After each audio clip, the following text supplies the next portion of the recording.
na ginanap sa New York. Usap-usapan ngayon sa ilang mga social platforms ang isyong nagpakasal na sina Iris Lee at Sian Lim sa New York. Sentro ng mga usap-usapan ngayon sa ilang mga social media platforms ang patungkol sa pagpapa-secret wedding umano ni Sian Lim at Iris Lee sa New York.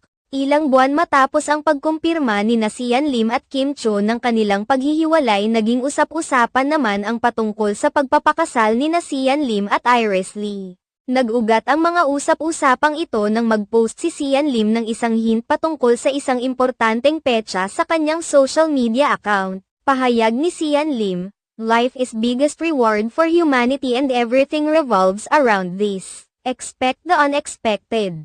Keep some room in your heart for the unimaginable."